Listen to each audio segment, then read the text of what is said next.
Vocês estão participando, quero dizer que a grande maioria pela primeira vez, dessa experiência chamada XP90, que se propõe, em seus módulos avulsos, a debater ou a apresentar 3 categorias de assuntos. Nós temos as ideias, que têm um caráter um pouquinho mais teórico, mas geralmente envolvem uma provocação de um tema corrente. Eu já coloquei uma que teve uma repercussão bem legal, que é o sistêmico, enxuto e ágil. Nós temos também eventos específicos de ferramentas, para apresentar uma ferramenta em 90 minutos. E esse aqui, o desenvolver requisitos, é de uma categoria que é um xodozinho, porque ele trata de uma habilidade, eu gosto de chamar isso de habilidade essencial. Não sei se repararam, mas na descrição de todos os eventos da XP90 não aparece o tal do público-alvo. Se você se interessou por aquilo que você viu, você é parte desse público. Eu não quero saber se você é um analista, é um gerente de projetos. De certa maneira, todos nós, trabalhadores do conhecimento, e até aqueles que não trabalham direta ou indiretamente com conhecimento, todos nós desenvolvemos requisitos. Então, se você se interessou, é porque, de uma forma ou de outra, você interage com isso e talvez queira desenvolver um pouco melhor essa habilidade. O objetivo foi colocado para vocês, logo de cara, como que a gente lida com esse mundaréu de coisas que a gente joga numa caixinha chamada requisito, como que lidamos com necessidades, vontades, caprichos, restrições, seja desenvolvendo um projeto ou desenvolvendo um produto. E eu coloquei 6 tópicos. Normalmente, essa é a contagem de todos os módulos de XP90. Tem 6 grandes ideias a debater. O Edgar, que já esteve comigo antes, num evento com essa formatação, ele deve se lembrar que a tela escurecia para forçar algumas interações. Depois daquela experiência com formação de donos de produtos, Edgar, eu acabei com essa modalidade, eu não escureço mais a tela, na expectativa de que vocês me interrompam sempre que necessário. Essa aula está sendo gravada, tá? E posteriormente, eu estou ainda apanhando um pouco com isso, mas depois vocês vão receber o endereço em que essa aula está. Eu não vou mais prometer o download da aula, porque elas ficam imensas com essa qualidade que elas são gravadas. É coisa acima de 300 megabytes. Mas um link para um canal no YouTube ou equivalente, vocês com certeza receberão, caso queiram repassar isso que vai ser conversado aqui. E a nossa motivação tem várias, tem uma que eu uso desde a primeira edição do FAN, do Formação de Analistas de Negócio, lá no distante 2007. Mas hoje eu optei pela mais direta e, de certa forma, mais bem-humorada do Carl Wiggers. Ele lista, neste livro citado aí embaixo, More About Software Requirements, ele lista 10 verdades cósmicas, e a que nos interessa aqui é a verdade cósmica número 1. Quando a gente não aprende bem o requisito, ou os requisitos, não faz a menor diferença o quão bem a gente trabalha no resto do projeto. Não importa o quanto você brigue com essa definição, o tanto que você tente puxar essa definição para uma mentalidade mais cascata, mais waterfall, para um modelo de trabalho, ou um método de trabalho mais antigo, clássico. Isso aqui é a pura verdade. Se a gente não começou bem, entendendo bem o que precisa ser feito e por que aquilo precisa ser feito, de fato não adianta, você pode ter o melhor time do mundo lá na frente, esse projeto tem pouquíssimas chances de ser bem sucedido e ele vai depender mais de sorte do que de trabalho. Aprender requisitos, mas talvez um dos nossos primeiros problemas seja entender bem o que significa essa palavrinha requisito. De certa forma, a área de TI, a nossa literatura, ela presta um desserviço muito grande. Eu trouxe aqui apenas 2 exemplos. Um do Guia para o Corpo de Conhecimentos da Análise de Negócios, conhecido popularmente como BABOC, que começa explicando que um requisito seria uma representação utilizável de uma necessidade. E na segunda frase, aí ele tropeça mesmo, quando ele diz que um requisito se concentra na compreensão do tipo de valor que pode ser entregue, no caso desse requisito ser realizado. É uma definição um pouco elíptica e será que precisa ser tão complicado assim? O fato é, essa definição é ainda muito melhor do que a que existia na versão anterior do BABOC, que consumia mais de uma página para definir um requisito. Se você vasculhar a nossa biblioteca ou a nossa bibliografia básica, você vai achar um conjunto bem diverso de definições do que seria um requisito. O que é curioso é, por que a gente não apela para o nosso dicionário? Né? Faça uma visita no dicionário. Seja um dicionário de bolso. E requisito não é representação, requisito não é entregável, requisito não é um documento. Requisito, de acordo com o nosso dicionário, é uma condição necessária para alcançar um fim. Ponto. Por que a gente complicou tanto isso? Um requisito é uma condição. Se eu fizer isso, a gente alcança aquilo. Uma condição. É com essa definição que eu quero que vocês continuem toda essa jornada comigo. Mas não foi só aqui que nós criamos confusão, não. Os verbos que nós atrelamos a esse substantivo, ao substantivo requisito, para explicar o trabalho que é feito. Durante muito tempo a gente falava em coletar requisitos. Tem gente que ainda usa esse termo. Eu montei esses slides assim bem rapidinho. Eu fiz uma busca por imagens no Google e depois joguei essas imagens no slide e pedi para o PowerPoint colocar num formato. Tanto que o formato é feinho. Mas eu adorei ver essa primeira imagem de agulhas ali para a coisa dar um certo arrepio na gente mesmo. Porque coletar, normalmente, é um verbo que nós associamos a coleta de lixo, coleta de material para exame clínico. Para que a gente ia querer jogar requisito nesse balaio? Não parece ser um verbo legal, não parece ser uma palavra que explique que tipo de trabalho a gente faz. Jogamos fora. Levantar também, eu vou ali fazer um levantamento de requisitos. Quão distante está esse verbo do trabalho que a gente faz? O levantar, mesmo que a gente force a barra e pegue ali entre os seus vários significados, vou levantar uma lista de afazeres, mesmo assim, ele não explica muito bem o trabalho que a gente faz com requisitos. Então, a gente deveria evitá-lo. Por muito, muito tempo, eu já brigo com esse outro verbo, elicitar. Até pouco tempo, acho que até na divulgação desse evento, eu chego a falar que esse verbo não existe em língua portuguesa. Mas aí eu aprendi, buscando por imagens no Google, que um tal de dicio.com.br apresenta esse verbo. Então tá jóia. Então ele ainda não está no Aurélio, não está no All-Eyes, mas apareceu como uma palavra oficial da língua portuguesa. E qual que é o significado desse verbo? Reparem na primeira definição. Fazer sair, lançar para fora violentamente. Caramba! E de onde vem isso? Eu não sei. Me parece que a gente quer forçar em português um verbo que é relativamente comum no inglês, o elicitar. Mas reparem as outras imagenzinhas que aparecem quando você busca por esse verbo em português. Reparem principalmente nesse simpático diagrama que aparece do lado direito. Olha a cascatinha ali. Isso é da época que a gente separava o trabalho de elicitar requisitos, analisar requisitos, especificar requisitos, testar requisitos. Isso é cascata pura. Isso é muito anos 80, anos 90. Será que a gente gostaria de utilizar esse verbo? Existe um verbo melhor, que explica melhor o trabalho que precisa ser feito com requisitos. E é lógico que ele está no título desse evento. Desenvolver. Reparem que das 5 definições que aparecem no nosso dicionário da língua portuguesa, 3 se encaixam e explicam muito bem o trabalho que a gente faz com requisitos. Eu talvez esteja forçando a barra ao falar do avançar, do progredir, mas expor em detalhes, elaborar, criar, tudo isso explica muito melhor do que levantar, elicitar, coletar requisitos. E é com esse verbo que nós vamos ficar. E como a gente desenvolve? Quem já passou por alguns artigos do ano passado, publicados no Infinito, ou passou por algumas das conversas que eu apresentei, já nesse formato XP90, já está até meio cansado de ver esse diagrama.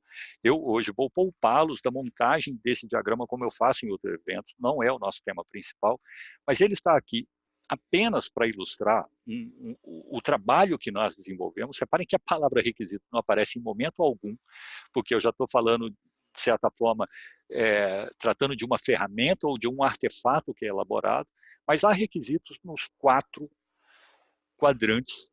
Que terrível isso, nos 4 quadrantes. Mas há requisitos em todos os quadrantes apresentados nessa matriz. A única coisa que você precisa entender agora, assim, de imediato, é que o nosso trabalho começa aqui, no canto inferior esquerdo, com descoberta. E depois são vários ciclos: descoberta, descoberta, exploração, desenvolvimento e entrega. Se você utiliza algum método ágil, como o Scrum, por exemplo, ou se você utiliza Kanban, e aí a gente mata aquelas sprintzinhas ali e usa dois termos comuns no Kanban, o upstream e downstream. Isso não mexeu em nenhum dos artefatos, em nenhuma das informações que precisam ser desenvolvidas. É esse caminho que nós vamos percorrer, conversando sobre requisitos. Insisto, não se preocupem muito com essa matriz. Se depois vocês ficaram curiosos com relação à construção disso, a ideia disso, eu posso mandar um material, uma aula gravada em que isso é detalhado. O que nos interessa aqui é o seguinte: onde a coisa começa? Onde o nosso trabalho com requisitos começa? No dia zero. Apareceu ali uma pessoa da nossa empresa e ela normalmente começa o papo assim: eu preciso de um sistema. Por que ela está ali em descoberta? Esse é o dia zero, é o primeiro momento. Nós estamos descobrindo um problema, nós estamos jogando luz em cima desse problema. Repara, se é de fato um problema, ele está aqui embaixo, ele está no concreto. Eu tenho pessoas que sentem aquilo e eu tenho fatos que confirmam que aquilo lá é um problema. Se aqui embaixo é concreto, lá em cima é abstrato. E já já a gente vai fazer a viagem para lá, mas não agora. Agora eu só preciso de espaço para ter uma conversa melhor com essa solicitante, que já já vai ganhar um nome para essa conversa ficar mais amigável. Na verdade, ela está falando: eu preciso de um novo sistema para as nossas consultoras. E aí foi deslocado um analista para conversar com ela. Por quê? Porque agora elas precisam detalhar mais os pedidos. Por quê? Porque a gente quer conhecer melhor o nosso consumidor final. Por quê? E ela vai explicar. Se você já conhece uma ferramentinha que nós herdamos ou surrupiamos da Toyota e do sistema ou método Lean, chamado 5 porquês, eu acabei de aplicar uma partezinha dela. Fiz 3 porquês, tentando entender melhor qual é o problema dessa querida demandante que apareceu na nossa sala falando que precisa de um sistema. A ferramenta 5 porquês, que é assim, dessa simplicidade absurda, eu pego uma parte da resposta anterior e pergunto aquilo, é uma tentativa de chegar até a verdadeira raiz do nosso problema. E desse diálogo aqui, deu para deduzir, é lógico, que depois, seguido de uma pequena pesquisa, que de fato o faturamento da empresa caiu. Aliás, ele vem caindo nos últimos 3 anos a uma média de 15% ao ano. Isso não é opinião de ninguém, isso não é opinião do contador, não é opinião do CFO. Isso aconteceu, é confirmado. O faturamento da empresa está caindo. De novo, eu estou aqui no concreto. Se é concreto, é um fato. Não importa quem esteja olhando aquele fato, é um fato. Podem existir N hipóteses de por que o faturamento está caindo. Mas a queda do faturamento não é passível de discussão, é fato. Assim como é fato que nós confirmamos numa breve pesquisa que metade dos produtos que nós estamos lançando não duram 2 anos. E é muito desperdício. Assim como é fato também para essa empresa chamada Natureba SA, que ela desconhece o seu consumidor final. Por quê? O seu modelo de negócios até hoje tem um círculo de consultores, e vocês já fazem ideia do tipo de empresa que eu estou falando, mas são consultoras, milhões delas, espalhadas em todo o Brasil, e são essas consultoras que têm o contato e que mantêm relacionamento com o consumidor final. A empresa que está aqui no núcleo não tem informação nenhuma sobre nenhum consumidor final. Se você olhar lá nos bancos de dados dessa empresa, não há um único registro de consumidor final, apenas de consultoras. São fatos, tá? Isso aqui não é opinião, não é achismo de ninguém, não é uma interpretação que veio acompanhada de um murro na mesa. Você, analista, gerente, não importa, você faz uma pesquisa a partir daquela interação com a demandante e chegou nesses fatos. Dos fatos são construídas hipóteses, que, por exemplo, lançamento de novos produtos com base nesse conhecimento, um marketing mais customizado e personalizado com base nesse conhecimento sobre o consumidor final, e até a possibilidade de uma venda direta, passando direto por esse anel de consultoras, teriam um efeito positivo no faturamento da Natureba S.A. São hipóteses. Aqui sim, pode ser a opinião do cara do marketing, a opinião do gerente de franquias ou do diretor de franquias, ou do diretor de um produto, não importa. O fato é, nós não temos conhecimento sobre o consumidor final. E se a gente vai desenvolver requisitos, a gente adora ter um fato, ter algo com que a gente pode se comprometer.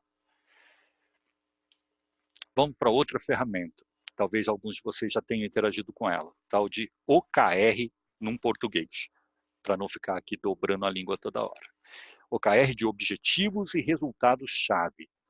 É uma ferramenta que tem 1001 utilidades, mas também tem 1001 interpretações um tanto equivocadas, como, por exemplo, aquela que fala que um OKR é vistoriado a cada trimestre ou uma vez por ano. Ainda não pegaram o espírito. OKR é uma ferramenta de gestão diária. Eu vou tentar mostrar isso para vocês aqui também. Não é o tema principal, mas é uma ferramenta fundamental se eu quero desenvolver bem os requisitos. Por quê? Ela mereceu esse adjetivo fundamental? Porque ela me ajuda a formalizar o porquê desse projeto. E muitos projetos falham, simplesmente porque o time não sabe por que aquilo está sendo feito. É curioso falar sobre isso, mas é verdade. Às vezes você chega para os desenvolvedores e fala, ok, cara, mas por que você está desenvolvendo isso? E ele não sabe a motivação para aquele projeto. Não é para o salário que vai cair no 5º dia útil do mês seguinte. Não é porque um diretor ou um gerente pediu, não pode ser isso. Porque se o projeto começou assim com um objetivo frágil, é lógico que ele vai ter um monte de problema. Parem e pensem no seguinte, cada desenvolvedor, cada pessoa envolvida no projeto está tomando centenas, se não milhares de decisões todos os dias. O que está orientando essa tomada de decisão? Eles precisam de um norte, de uma bússola, e é isso que o OKR nos entrega. A ferramenta é muito simples. O objetivo, ele tem necessariamente um aspecto qualitativo. Reparem, o nosso grande objetivo aqui é conhecer o consumidor final.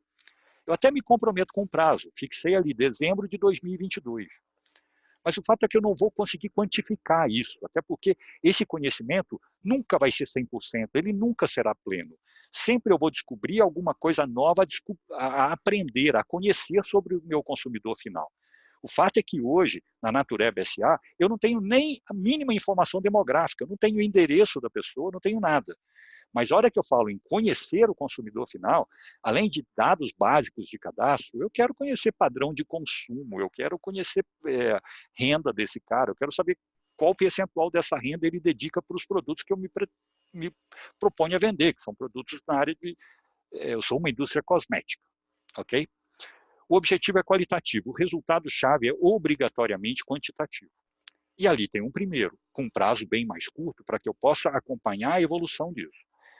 Informações sobre consumidores. Repara como que o termo muda, né? Informação não é necessariamente conhecimento, mas é algo que eu consigo medir mais facilmente. E eu estou compartilhando com quem vai participar desse projeto, que até dezembro do ano que vem, ou seja, até dezembro de 2020, eu quero ter pelo menos 2 milhões de consumidores finais cadastrados aqui, numa base de dados. Eu quero informações sobre eles. Um outro resultado é o percentual dessas consultoras que vão voluntariamente participar desse nosso programa, dessa nossa iniciativa. E a gente espera que até junho do ano que vem, 30% de todas as consultoras, que, como eu disse, são milhões, já estejam participando desse programa. É lógico que a gente vai ter um plano de incentivo para elas. O que importa aqui é esse marco, esse resultado-chave pré-fixado. E um terceiro, nós vamos fazer uma experiência com vendas diretas, uma experiência séria. Vamos abrir um site, vamos optar por a venda direta para o consumidor final. E a nossa expectativa é que até junho, prazo repetido, também junho do ano que vem, pelo menos 20% das nossas receitas já venham das vendas diretas. Reparem o termo que eu usei, pelo menos. O que eu estou fixando aqui é o mínimo que a gente espera. E o que esses resultados e esse objetivo vão nos dizer? Eles são um guia se a coisa está funcionando, se a gente está indo para o caminho certo. São uma bússola. E é por isso que eu vou montar esse diagrama aos poucos com vocês. Esse diagrama tem apenas 3 camadas. Lá em cima fica a bússola. Uma bússola, ela aponta sempre o norte, né? Ela aponta para onde estamos indo. Depois eu vou explicar para vocês o conceito de um mapa e desse roteiro. Eu mostrei essa ferramenta, OKR, de uma utilidade imensa para o nosso tipo de trabalho, mas praticamente não falei de requisito, né?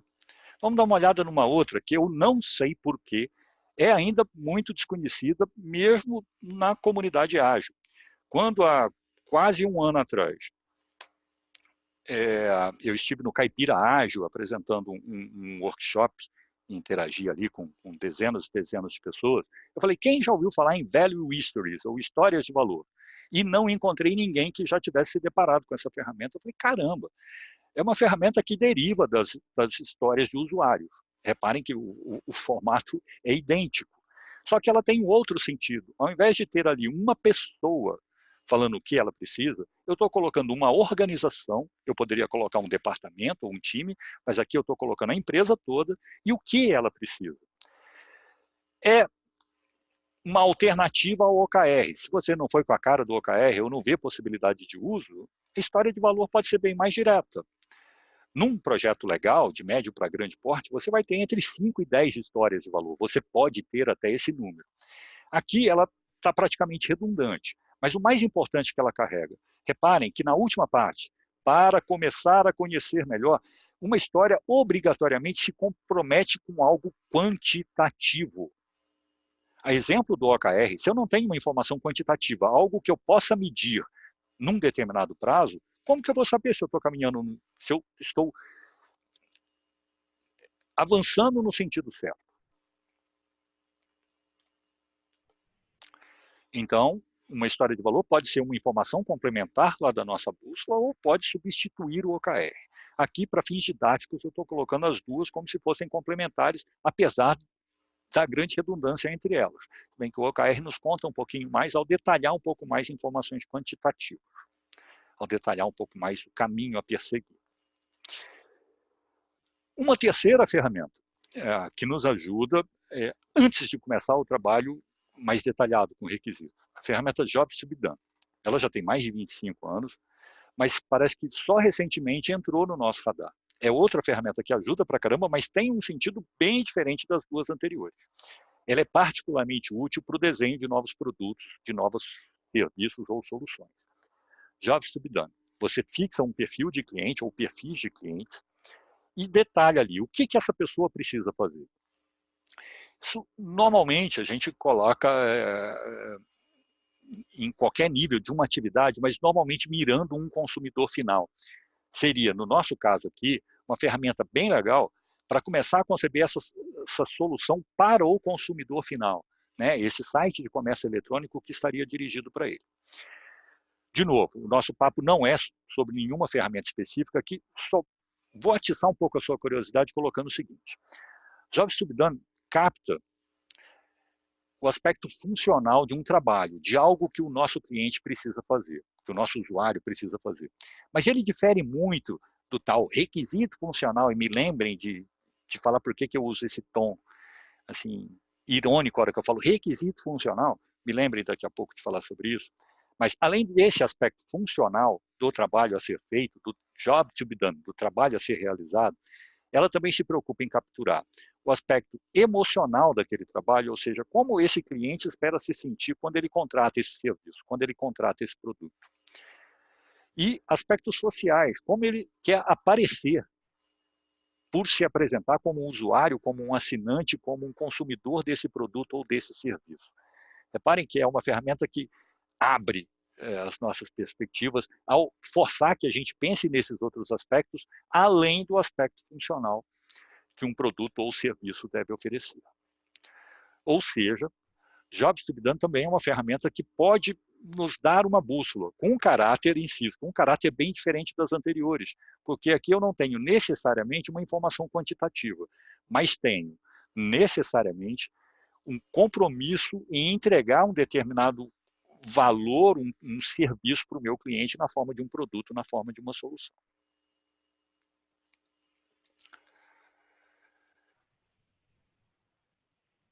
Agora o mapa. E Esse mapa pode ter N formatos. No formato mais simples, ele é um fluxograma traçado ali na horizontal, destacando as principais atividades que nós temos durante todo esse ciclo. É lógico que isso aqui vai variar para caramba, dependendo do tipo de produto ou de software que você está desenvolvendo. Tá? Aqui eu estou sugerindo uma combinação que é muito joia e tem uma utilidade absurda. Eu estou trazendo para esse nosso diagrama o conceito de jornada de usuário, outra ferramenta. Por isso que eu separei ali os momentos entre antes, início, durante e depois. E separei em 3 camadas para separar. Essa primeira camada é o front office, ou seja, é tudo aquilo que está na frente do meu consumidor final, ou, no nosso caso, está na frente da consultora.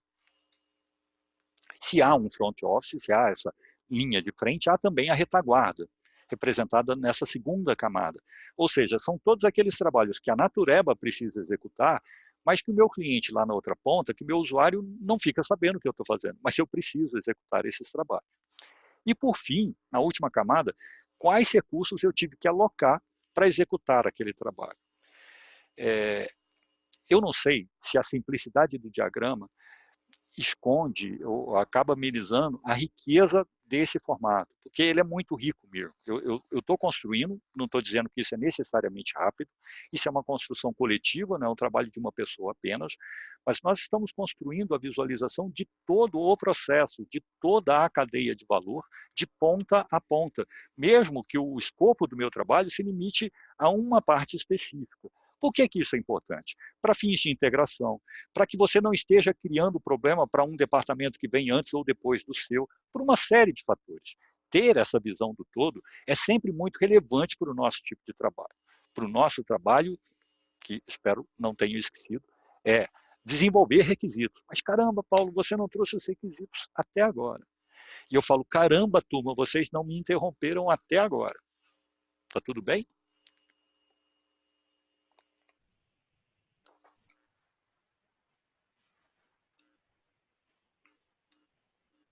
Eu vou interromper aqui para ler o chat. Obrigado, Paulo, falou, tá sim.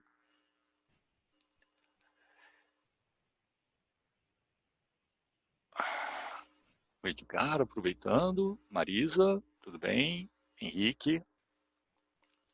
Não fiquem com medo de usar o microfone não, tá, gente? Às vezes é um pouquinho mais rápido.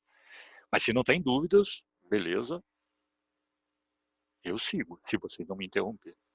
Eu vou avançando. Vamos lá. Retornando ao nosso mapinha.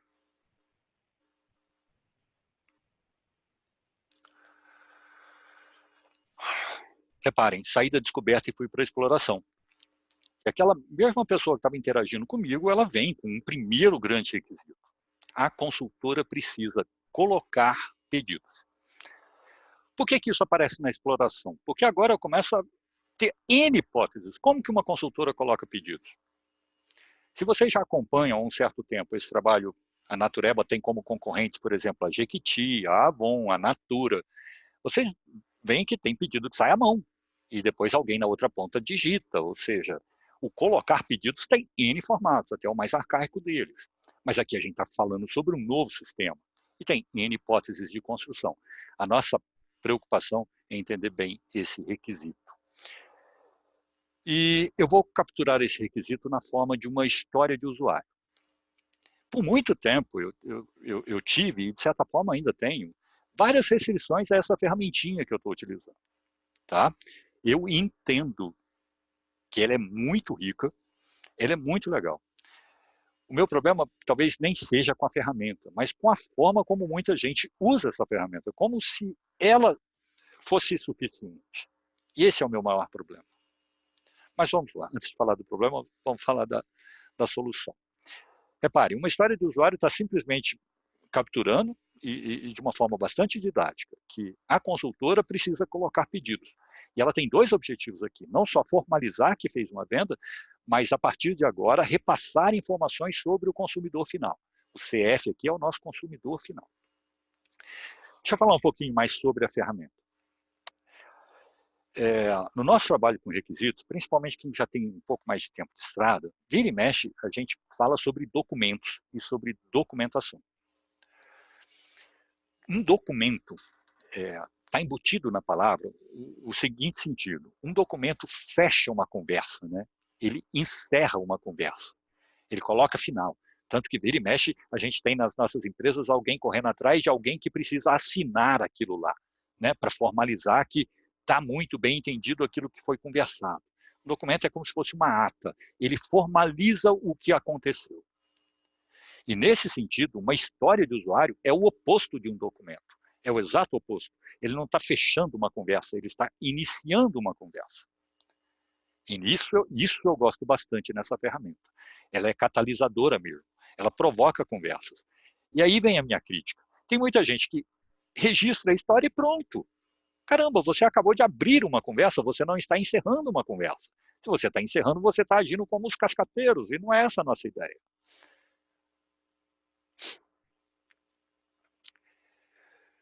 E a partir de agora, nós começamos a, de fato, desenvolver o requisito. Porque até então, aquela demandante chegou e falou, olha, a consultora precisa colocar pedidos.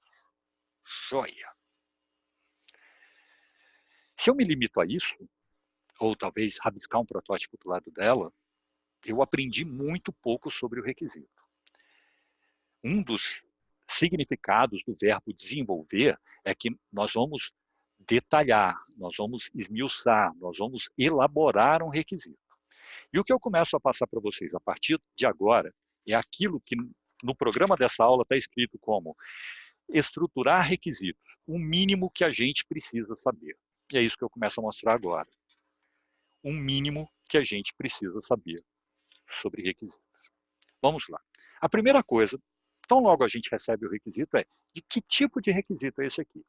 E se estamos tratando de requisitos, existem só dois tipos fundamentais. Dois. Ou aquele requisito é uma função, ou aquele requisito é um atributo. Uma função é uma coisa que o sistema faz. Um atributo é algo que caracteriza aquele sistema. E aqui vale como um lembrete para aquela crítica que eu gostaria de fazer há pouco, que eu pedi que vocês me lembrassem. Em 99% da nossa literatura, não são esses os termos utilizados para diferenciar requisito. O que a gente vê por aí é falar de requisito funcional e requisito não funcional. E, de certa forma, foi a terminologia que eu usei na maior parte da minha vida profissional. Até que num belo dia, numa turma aberta do FAM, em São Paulo, um senhor, já de idade bastante avançada, que participava como um moleque da minha aula, no último coffee break do último dia, ele me puxou para um lado, fez alguns elogios, mas o que ficou não foi elogio, foi a crítica. Ele falou, olha, eu sou um consultor de negócio das antigas, já vi de tudo por aí, já passei por tudo quanto é tipo de informatização, 90% falhou. Mas uma coisa que sempre me incomodou, e vendo a sua aula, eu vi que isso me incomoda ainda mais, é que vira e mexe vocês de TI estão falando de problema de comunicação. Mas vocês de TI tentam impor um vocabulário que é só de vocês e que na cabeça do leigo não faz o menor sentido. Isso, na hora, me deu um choque. Eu falei, caramba, né? É um belo puxão de orelha que eu estou tomando em nome de toda a comunidade de TI. Mas eu pedi que o seu Gilson avançasse na crítica. Ele falou, olha, tem um que é campeão. A hora que você começa a falar de requisito não funcional, esse bate qualquer outro. É o campeão da não informação, da não comunicação. Eu falei, explique melhor, seu Gilson, do que o senhor está falando. Ele falou, para e pensa. Funcional é um adjetivo.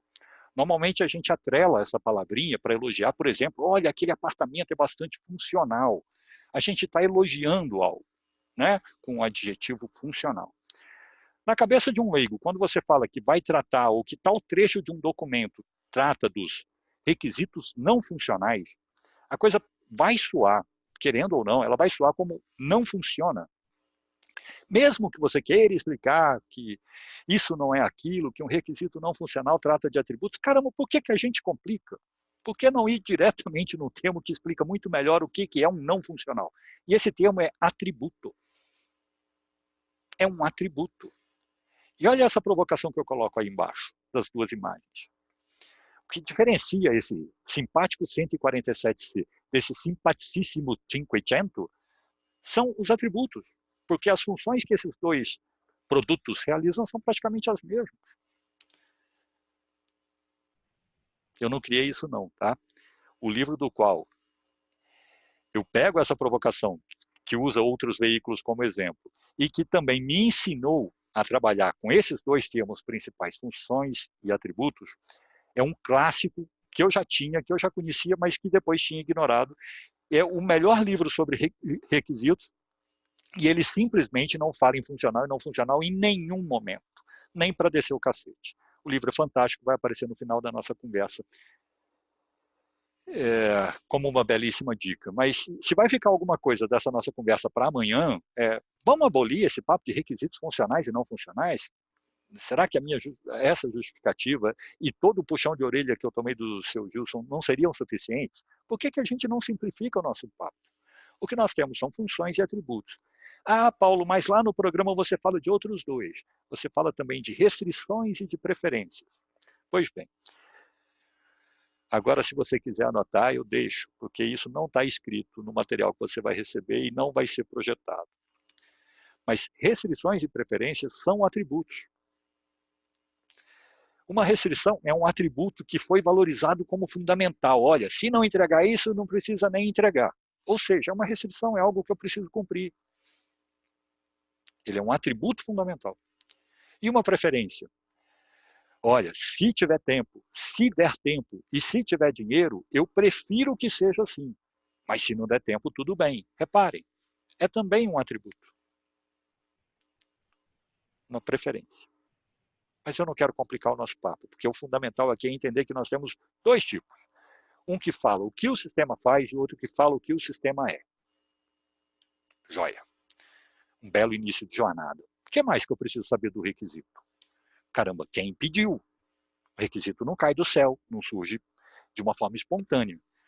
Atrás de todo requisito tem um demandante. Quem é? Eu não quero aqui o nome do cargo, a função do cara, o crachá do cara. Eu quero o nome da pessoa. Quem pediu aquilo? Ah, Paulo, mas eu trabalho muito com editais e tudo mais, editais de concorrência, licitações públicas, e lá não vem o nome da pessoa. Ok, é a única desculpa que nós temos. Então você não vai colocar o nome da pessoa, mas você vai registrar a fonte. Você vai registrar o edital, você vai falar em que página estava, em que parágrafo estava. Mas o fato é, se você não consegue rastrear um requisito até quem pediu aquele requisito, você começa a ter problema. Então a gente precisa dessa informação, registrada lá, no próprio requisito, quem pediu. E a segunda informação, qual perspectiva, qual ponto de vista esse demandante defende? Em outras palavras, quem é ele? Onde ele está na nossa organização? É o ponto de vista estratégico que ele está defendendo, ou seja, ele é o presidente, ou o VP, ou um diretor? Ou é o ponto de vista tático? Ou é operacional? Ele de fato vai colocar a mão na massa? No mínimo, eu espero que você faça essa distinção com essas três primeiras categorias, estratégico, tático e operacional, no mínimo isso. Mas em todo lugar em que eu já passei, seja com treinamento, seja com consultoria, colocando essas ideias, a turma enriqueceu essa classificação. Num banco, por exemplo, foi primordial separar todos os requisitos que vinham da área jurídica. Então eles criaram ali, além do estratégico, tático, operacional, tinha também o jurídico, ou seja, veio do departamento jurídico, técnico, veio da área de TI, e assim por diante. Se você vai usar 3 classificações, 10 classificações, aqui o que importa é o seguinte, você entender que cada demandante tem um ponto de vista, ele defende aquele ponto de vista. E um mesmíssimo requisito pode ter significados diferentes para pessoas diferentes. Uma mesma história de usuário pode ser vista pelo jurídico de uma maneira e pelo comercial de uma maneira diferente. Você precisa saber disso. Porque senão você vai lá, acha que entregou aquele requisito, que está tudo ok, quando vê um outro departamento vai interagir e fala, peraí, mas o que é isso? Faltou isso e faltou aquilo. Quantas vezes a gente já passou por isso? É falta dessa preocupação. Ah, Paulo, então eu posso registrar o mesmo requisito várias vezes? Sim, porque talvez não seja exatamente o mesmíssimo requisito. Ele pode ter até o mesmo formato, colocar pedidos, mas o colocar pedidos para a consultora, com certeza não vai ter nada a ver com um módulo muito parecido que você vai desenvolver para o consumidor final.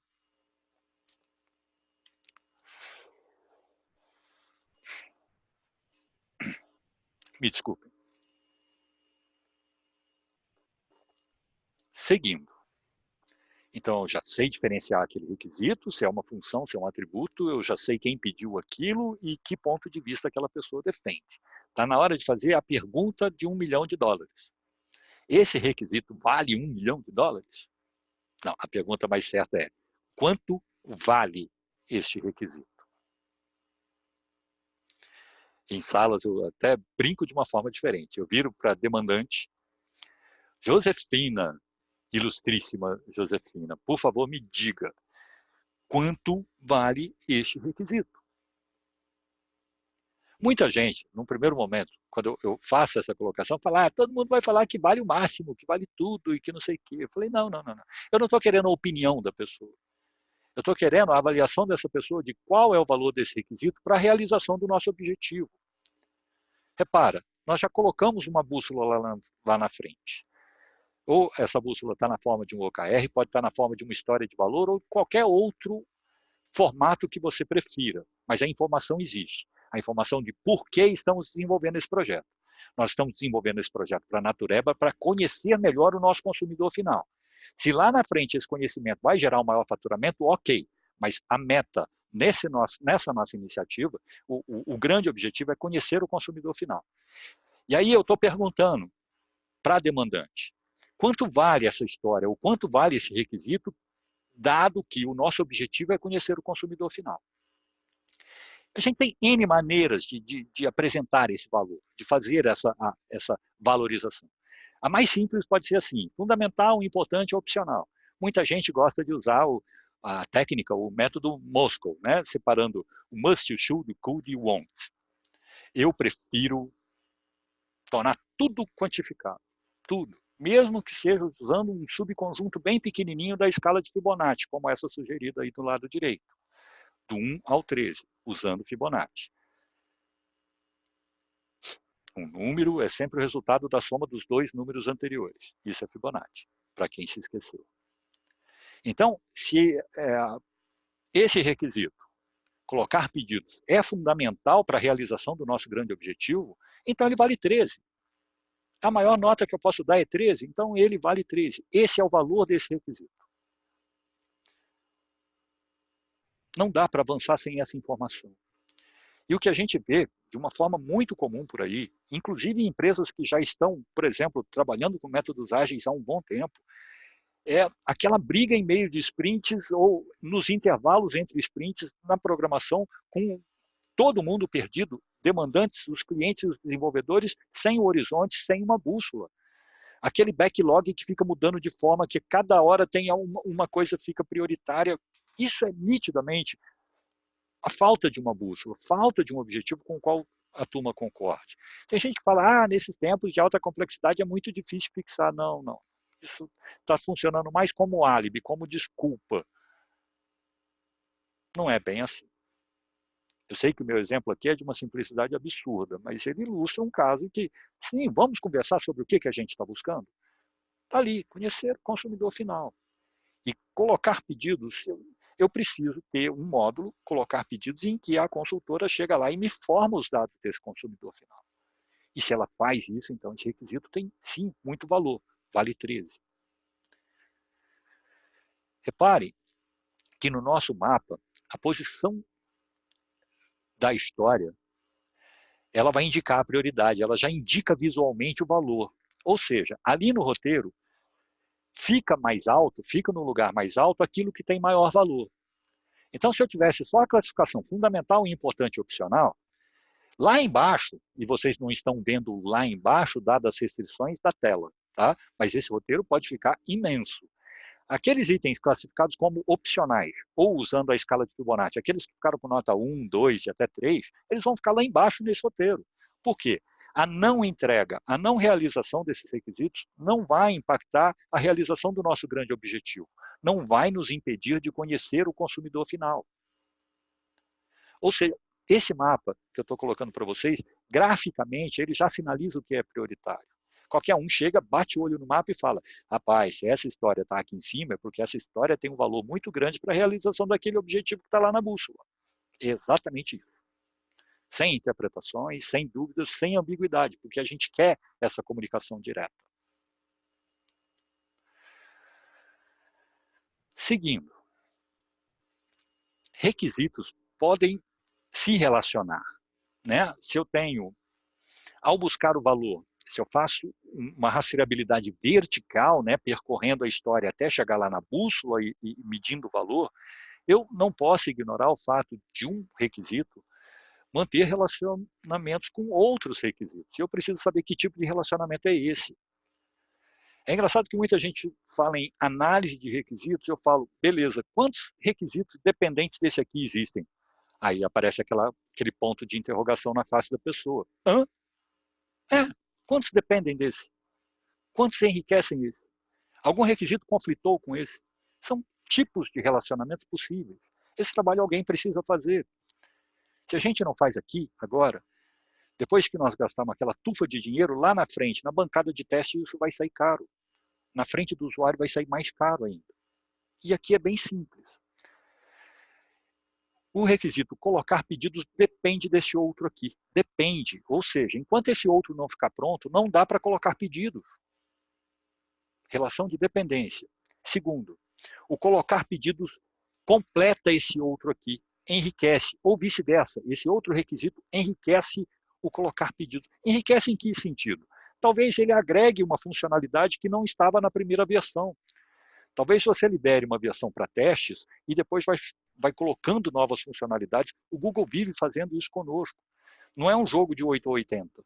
Então você pode entregar uma primeira versão em que tudo que era fundamental está contemplado e depois, gradualmente, ir colocando aquilo que foi classificado como importante e até mesmo como opcional. Você precisa dessa flexibilidade, dessa mobilidade, principalmente se você quer fazer entregas constantes. Requisitos A e B conflitam, olha isso. Essa outra história, que esse outro requisito conflita, impede a realização do colocar pedidos. Esse conflito nunca se dá entre funcionalidades, esse conflito se dá entre atributos. E isso é sério. E isso é grave. E é um tanto mais grave se a gente só descobre isso na bancada de teste. Requisito A repete o requisito B. Eu preciso saber quando essas redundâncias aparecem. Talvez no detalhamento eu descubra que, na verdade, não é tão redundante assim, mas eu preciso saber que, em determinado momento, existem dois requisitos que aparentemente solicitam a mesma coisa, representam a mesma necessidade. E, por fim, a relação de substituição. Repare, aqui é gestão de mudanças pura. O requisito B está substituindo o requisito A.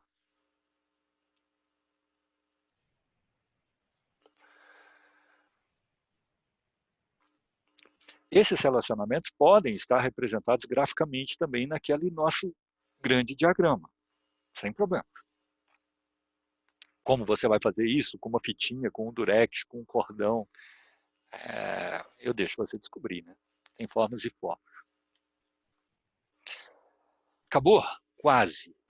Mas nós ainda estamos desenvolvendo requisitos. E agora vem uma informação crítica. Como que eu vou testar isso? Reparem que o formato dessa ligação é a única que é diferente. Se isso aqui fosse um desenhinho de banco de dados, eu falaria que esse é o único relacionamento de muitos para muitos. Para quem tem um pouco mais de intimidade com esse linguajar, eu estou querendo dizer o seguinte. Um requisito merece vários testes, mas eu também posso ter um teste que valida vários requisitos. Daí o muitos para muitos. Quando eu uso essa ferramenta, história de usuário, é uma convenção que a gente apele para o verso do cartão e coloque ali critérios de aceite ou critérios de aceitação. São testes que eu vou fazer. Só que eu estou passando bem mais do que um caso de teste. Muitas vezes o que eu estou passando, a informação que eu estou passando aqui, como se fosse um critério de aceite, como nos dois exemplos que eu estou colocando agora para vocês, são regras de negócio. Olha só. Não é um simples critério de aceite. Não é uma simples orientação de como testar aquela funcionalidade. É muito mais do que isso. Eu estou falando que, por exemplo, a nossa solução não pode aceitar pedidos com valor menor do que R$50. Isso é uma regra de negócio que está sendo capturada naquele cartãozinho. Regra de negócio é um tema que nos é muito caro, que vive entrelaçado com requisitos, porque é impossível dissociá-los, mas sobre o qual também há muita dúvida e há muito mal entendido. A gente vai conversar um pouquinho mais sobre isso daqui a pouco. Eu só quis ilustrar aqui que são testes, sim, que eu vou fazer, mas eu passei informação que é muito mais do que um teste. Eu passei regras de negócio para o desenvolvedor que vai trabalhar com isso aqui, durante a conversa com ele, no caso, me colocando como se eu fosse o demandante dessa funcionalidade. Essa matriz mostra a imensidão do que eu chamo aqui de testes. Eu não sei se vocês já conheciam isso, é um diagrama que tem circulado já há alguns anos por aí, mas é um diagrama legal porque ele nos dá a noção de, não só da quantidade de testes, mas também do aspecto bem diferente que existe entre eles. Eu tenho que separar os testes que têm esse perfil técnico, o caráter técnico, daqueles testes que são feitos com a perspectiva do negócio. Esses que estão aqui embaixo, a nossa briga deve ser por automatizar tudo isso aqui. Eu não quero ficar gastando homem e hora para executar testes de caráter técnico. Nós já temos ferramentas, algumas são excelentes, são open source, software livre ou gratuitas, que nos permitem automatizar esse trampo que acontece aqui embaixo.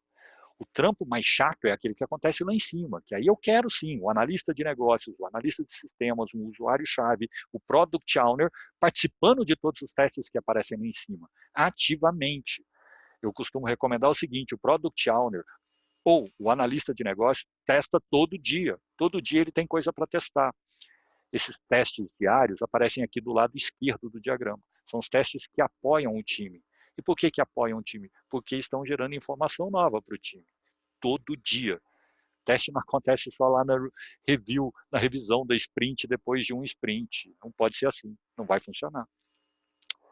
O que acontece ao término de um sprint, se você trabalha com essa filosofia, com entregas regulares, com sprints de tempo pré-fixado, são os testes do lado direito, aqueles testes que criticam o produto, não o time, mas o produto. Esses sim são faseados, esses aqui sim merecem um espaço de tempo, até porque o escopo de teste é bem maior. Eu estou criticando o produto. E aí que nós temos testes de exploração, cenários, as versões alfa, beta e assim por diante existem para que o produto seja criticado num ambiente que seja o mais próximo da realidade. Esse assunto é bom, né? A mensagem que eu quero que fique é a seguinte, cada requisito, cada um, por mísero que ele seja, por nota 1 que ele seja, merece pelo menos passar por esses 4 quadrantes, ou seja, ele merece pelo menos 4 testes. De uma forma simplificada, essa é a mensagem. E para encerrar e fechar uma estrela bonita, é lógico que eu preciso saber em que estado se encontra aquele requisito. E hoje a gente tem solução gráfica muito boa para isso, né? O quadro Kanban me mostra graficamente exatamente isso. Onde está aquele requisito? Em que estado ele se encontra? Ah, ele está lá na fila ainda, está sendo construído, já está na bancada de testes e assim por diante. É lógico que você não vai se ater exclusivamente a um quadro Kanban, talvez você tenha uma outra ferramenta que te ajude a gerenciar esse escopo, né? De preferência digital. Aqui, falando de tipo, fonte, perspectiva, valor, esses relacionamentos representados por esse semicírculo, testes e estados, é o mínimo que a gente precisa saber sobre cada um dos requisitos. E boa parte dessas informações a gente pode trazer mesmo para esse formato pequenininho de uma ficha 3x5. Repara que dá para você separar um quadrinho para anotar e indicar quanto vale aquela história ou aquele requisito, e se eu tenho um quadro do benefício, do valor, eu preciso de um quadro do custo, repara que ele fica aqui embaixo, ainda não está anotado, porque isso é algo que vai acontecer depois. Eu estou identificando também quem é o autor, quem é o dono dessa história, e agora eu estou colocando o nome daquela nossa demandante, e esse nome não é um nome fictício. Eu tive a felicidade de ter uma usuária participando de um treinamento que se chamava Alma Serena. Eu falei, é o usuário que todo mundo queria ter na vida, uma alma serena, e o nome condiz 100% a pessoa. Era a calma em pessoa, a alma serena. E é ela que eu escolhi para ser a nossa personagem aqui. Não é só uma homenagem, mas também um desejo implícito de que todos nós tenhamos usuários e tenhamos almas serenas. Não sei se foi engraçado para vocês como foi para mim quando eu conheci a Alma Serena, espero que sim. Essa é uma forma de colocar, né? E de certa forma eu não perdi muito do que estava colocado anteriormente. Sobre esse custo, aqui embaixo, antes que vocês me perguntem, O papo sobre ele acontece em outro momento. O papo sobre ele acontece com quem vai desenvolver, com quem vai se responsabilizar com essa história. E aqui nós temos formatos e formatos. O único formato que me desagrada é uma tendência recente no mundo ágil do nada de estimativa. No estimates. Legal. Só que, será que a gente não está jogando o bebezinho fora junto com a água suja? Falar de estimativas é um assunto para lá de chato, eu concordo. O mundo ágil começa com uma promessa muito legal, por exemplo, sugerir esse trabalho com valores relativos, como eu acabei de fazer com a escala de Fibonacci, mas será que a gente não está sendo apressado demais em falar que não vamos mais fazer estimativa? Até que ponto e que tipo de negócio aceita isso, acata essa conversa, principalmente quando colocada assim às pressas? Fato é, se eu faço estimativa de valor, repare, na minha estimativa de valor eu não estou me comprometendo com reais, com dólares, com nada disso. Eu só estou falando que esse requisito, colocar pedidos, tem muito valor para que eu cumpra aquele meu objetivo. E se eu usei essa régua Fibonacci, por que eu não utilizaria a mesma régua para o custo? O que me impede de juntar 2 ou 3 desenvolvedores, conversar com eles sobre essas histórias, de preferência acompanhado da alma serena, e que eles percebam a complexidade daquilo e falem, olha, isso aqui vai ser muito complexo, tem custo 8. Joia, anota ali 8. Bom, talvez isso justifique um outro encontro, para falar só de estimativa. O fato é, na medida que conversamos sobre aquela história, já vamos ganhando munição para, por exemplo, desenhar protótipos. Espera aí, como que vai funcionar isso aqui? Tem uma ferramenta do qual eu sou muito fã há muito tempo, que ajuda a detalhar melhor o que seria aquilo. Tem gente que vai olhar isso aqui e vai falar, meu Deus do céu, o cara está falando caso de uso. Bom, se for possível enxergar o título, você vai ver que não é bem um caso. Eu tive que transformar esse cara num causo para distanciá-lo do terrorismo que existe em torno dos casos de uso. Não tenho aqui a expectativa de detalhar isso aqui. Eu só queria ilustrar para vocês que é uma forma de detalhar requisitos que não precisa ser complicada, que não significa burocracia e que captura bem mais informação do que uma história. Lógico, afinal de contas, eu tenho mais espaço aqui. Eu trouxe para cá até agora tudo que eu capturei lá na história, mas aqui eu falo um pouco mais. Por exemplo, em que contexto, ou seja, onde aquela funcionalidade precisa estar disponível. E olha o que eu estou cometendo aqui. Eu estou falando que isso aqui vai funcionar tanto num site quanto num app. Quando a consultora estiver em casa ou estiver caminhando por aí. Quando? Frequência indeterminada, quando ela quiser, quando ela puder. Ela vai abrir o aplicativo e colocar um pedido. Não há restrição de hora, não há restrição de dia. Pode ser um feriado, pode ser meia-noite, não importa. E como que eu estou completando a informação que eu estou passando aqui? Através de protótipos, como, por exemplo, aquilo que eu acabei de colocar lá atrás. O que mais um caso de uso me conta? Ele me fala que existem pré- e pós-condições. São condições que precisam ser verdadeiras para que a consultora possa colocar um pedido. E como ela vai colocar um pedido? Eu estou descrevendo aqui passo a passo qual seria o trabalho dela. São informações que eu posso capturar isoladamente na forma de histórias? São. Mas são informações que eu também posso consolidar e sintetizar na forma de um caso de uso. Eu vou voltar aqui, mas eu gostaria que vocês vissem o verso desse modelo proposto. Repara que, se na frente eu capturo o que a gente costuma chamar de o caminho feliz, o sunny day cenário, isso está aqui intitulado fluxo principal, lá no verso eu capturo todas as exceções. Ou seja, a ferramenta até ordena a minha conversa com o demandante, porque ele faz com que a gente se concentre antes no caminho feliz. Tanto desenvolvedores quanto vários usuários têm uma mania, eles têm uma queda pelas exceções, eles já querem conversar sobre as exceções. Só que a gente não vai entender o que é exceção enquanto a gente não entender o que é o principal, o que é o fluxo principal. Essa ferramenta, de certa forma, nos leva a essa disciplina.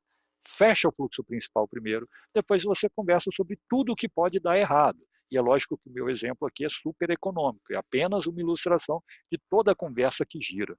Repara que eu tentei colocar no verso desse formulário tudo aquilo que não tem limite de tamanho. Ou seja, a frente, o tamanho é fixo, mas aqui no verso eu posso ter N fluxos alternativos, N instruções para testes, porque essa coluna da esquerda eu posso usar também como casos de testes, E vou ter, com certeza absoluta, N regras de negócios. E aqui é a hora de falar um pouquinho sobre elas. As regras de negócios. Repara que já tinha aparecido duas aqui. Eu não chamei a atenção de vocês, mas uma pré e uma pós-condição num caso de uso. Quando esse caso é de fato bem elaborado, o que nós temos na forma de pré e pós-condições, na verdade, são placeholders bem especiais para regras de negócios. Mas quantas e quantas vezes a gente já não viu, quem já se deparou com essa ferramenta, estava escrito ali em cima, na pré-condição. O usuário tem que estar logado no sistema. Caraca! É lógico que o cara está logado. É lógico que a consultora já se logou e isso não precisa ficar sendo repetido o tempo todo. O inferno está esperando todos os professores que ensinaram isso. Sério. Porque é um pecado isso que a gente fez, ao ponto da gente falar que essa ferramenta, nossa, essa ferramenta é cascata, essa ferramenta é ruim, essa ferramenta... Não. Um caso de uso pode ser tão ágil quanto você. E ele é mais rico em termos de informações. Desde que a gente entenda bem o espírito da coisa. E olha só, regras de negócio. Se a consultora tiver algum tipo de pendência, ela não vai poder nem enxergar essa opção colocar pedidos no menu. Mas eu não estou nem aí em como você vai resolver isso, como o desenvolvedor vai resolver isso. Por quê? Se vocês não viram ou não repararam até esse momento da nossa conversa, e nós já estamos aqui há 1 hora, o fato é, um bom requisito se limita a falar o que precisa ser feito. Ele não pode invadir de maneira nenhuma o como isso vai ser feito. Se eu tivesse em algum momento falando aqui, clicar, tocar, se eu tivesse usando qualquer referência ao como o desenvolvedor vai entregar aquilo, eu já estaria condenando a ferramenta e estaria condenando não só ela, mas o meu trabalho com requisitos. Simplesmente porque eu não teria entendido muito bem o que é um requisito. Reparem cada passo nesse fluxo principal. Cada um deles pode ser desmembrado em um novo caso. São todos requisitos funcionais, para usar a terminologia antiga. Repara, um requisito, a redação legal para uma função, para um requisito funcional, é sempre o verbo seguido do substantivo. Olha o padrão. Colocar pedidos, identificar o consumidor final, relacionar produtos, informar quantidades e assim por diante. Tanto na ação do ator quanto na resposta do sistema. Confirmar a disponibilidade. Agora, como isso vai ser feito? Se ele vai clicar, se ele vai arrastar, se ele... não sei. Repara que um requisito é perene, e a gente vive falando que requisito muda. Não, se o requisito é bem redigido, ele é perene. E é por isso que ali no contexto, do lado esquerdo, eu estou falando que esses mesmos requisitos vão atender o site e vão atender o app. Porque não muda. O que muda é, lógico, a funcionalidade, o como no site e o como no app. Isso sim muda. O como muda. O que precisa ser feito não muda. Muito menos o porquê precisa ser feito.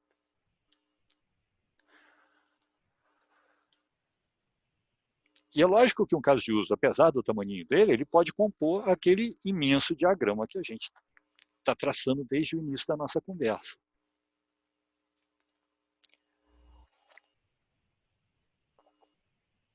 Reparem que agora, abrindo mão das figuras mais específicas, eu quero sinalizar que esse diagrama, isso que eu estou chamando até agora de diagrama, ele pode ficar bem grande mesmo.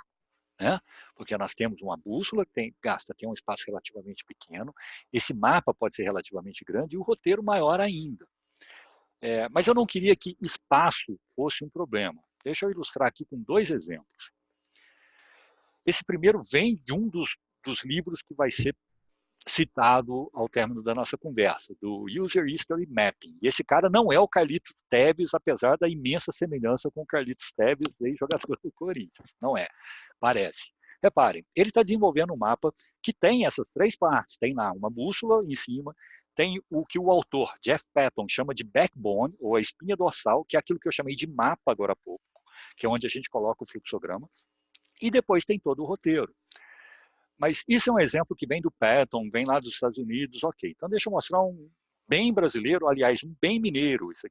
Essa foto é de Poços de Caldas, de um dos meus clientes. Eu só tive que pixelar algumas informações para não comprometer nenhuma informação crítica. Mas esse é um mapa que foi desenvolvido numa tarde, em um projeto. Como o quadro quadro branco à nossa disposição, ele é bem widescreen, a única coisa que aconteceu é que a parte que vocês veem à esquerda, esse fluxograma todo é aquilo que eu estou chamando de mapa, depois logo à direita aparece o que eu chamo de roteiro, que tem esses post-its colados, a cor do post-it também faz uma classificação, e mais à direita ainda está ali o primeiro rabisco do OKR que nós desenvolvemos. Reparem que ainda os números não estão bem claros, eu estou usando ali algumas variáveis, ou seja, era um mapa que já estava no formato final, mas por incrível que pareça, e de uma forma caracterizando o que a gente vira e mexe encontra por aí, o time que estava trabalhando nesse projeto, quando a gente desenvolveu o mapa, também não tinha claro quais seriam os objetivos. Aquilo que eu mostrei para vocês pode ser facilitado, é uma conversa que pode ser facilitada com o uso de histórias de valor ou de OKRs, como eu fiz nesse exemplo que eu coloquei.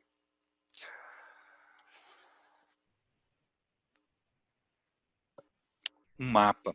Quando eu apresentei isso no artigo do ano passado, eu chamei de mapa rico, por falta de um nome melhor, porque eu não gostei disso também não, chamar de mapa rico. O Jeff Patton, em User History Mapping, um dos melhores livros que nós já tivemos na comunidade ágil, porque ele não ensina só a fazer esse mapinha, o único pecado dele é não ter incorporado OKRs e não ter sido mais detalhista na construção da bússola lá em cima, na fixação dos objetivos.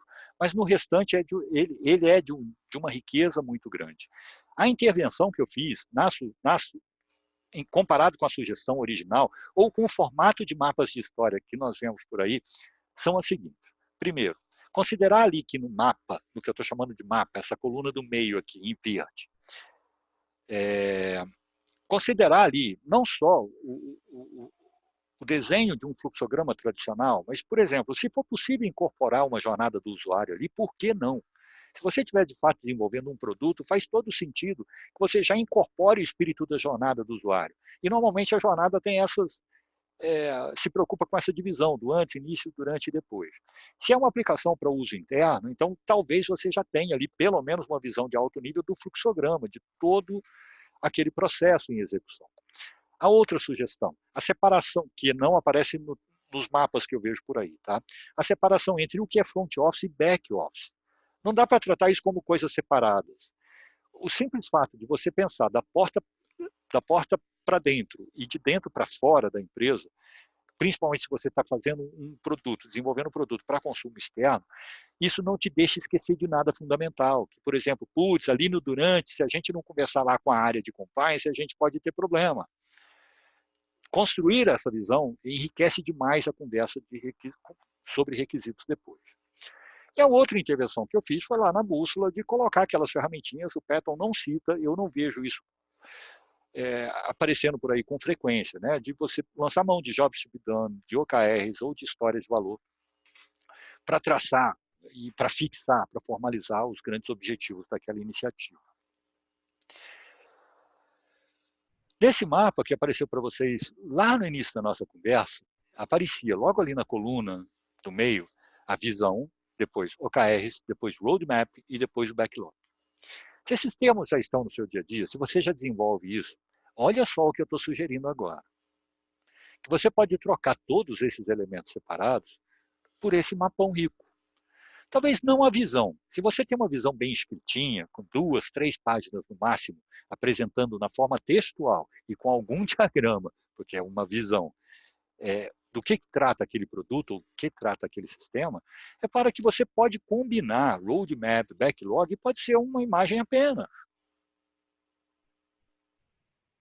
Isso é legal, gente. Quando você coloca isso para rodar, quando você traz um usuário, por leigo que ele seja, é assim que eu estou comunicando requisitos com ele. Repara que a hora que ele olhar esse mapa numa parede, você vai estar conversando e ele vai estar enxergando o produto todo. Ele sabe que se mexer num requisito que está ali pontuado, se ele tentar forçar a barra para que aquilo seja entregue antes, ele vai ter que tirar o requisito que estava naquele lugar e colocar em outro. Repara que não fica uma discussão na mesa, não fica aquela coisa muito abstrata, porque ele está enxergando o impacto daquilo que ele está querendo alterar. A conversa, a comunicação se torna mais visual. E se tem uma coisa que a gente precisa incorporar de todas e de várias outras que vieram de legal com o manifesto ágil, com os métodos ágeis, é essa comunicação visual. Ela é muito rica. Vocês são a turma mais tímida que eu já peguei até agora, porque não houve praticamente interação nenhuma. Mas uma pergunta que é relativamente frequente é a seguinte: ô Paulo, e que ferramenta que você sugere para a gente usar para gerenciar requisitos, para desenvolver requisitos? O que eu vou te dizer é o seguinte: eu não conheço a melhor ferramenta, sério, mas eu conheço a pior. Já me deparei com ela N vezes, já tive que utilizá-la N vezes, e não tenho dúvida nenhuma de que é a pior. Sabe como que ela se chama? Editor de texto. É o pior lugar que você pode guardar seu requisito. Por N motivos que você já sentiu na pele. É difícil procurar, é difícil mudar, é difícil mostrar, é difícil comunicar. Tudo que é difícil está relacionado com o formato que eu escolhi para jogar os meus requisitos. Eu não estou falando que esse quadro visual, construído na base de cartõezinhos pautados ou de post-its, vai substituir uma ferramenta digital, não deveria. Nós temos ferramentas muito boas por aí, não vou citar o nome de nenhuma delas. Você sabe do que eu estou falando. Basta um pouquinho de customização nessas ferramentas para capturar alguns desses atributos que nos são caros, como, por exemplo, o valor, a perspectiva, a fonte. Você precisa saber disso. E se vai usar uma ferramenta digital, tenta colocar lá dentro. Eu não sei se a Patrícia está aqui, aliás, eu espero que ela ainda esteja aqui, se lembra. Mas a gente brigava muito no nosso primeiro projetão lá na Brás Figueiredo, que quando começou parecia mesmo que seria um baita de um projeto, mas a gente brigava demais para ter uma ferramenta digital para isso. A gente tentou misturar o Rose com o Access, e tentava capturar no Access, mas no editor de texto não. Essa já era uma briga antiga, já eram cicatrizes antigas. E esse modelinho que eu mostrei para vocês, naquela construção tipo, fonte e tudo mais, a primeira versão dele, não estou mentindo, nasceu no Axis, lá pelos idos de 98. Uau, faz tempo. Estão aqui os dois livros mais citados.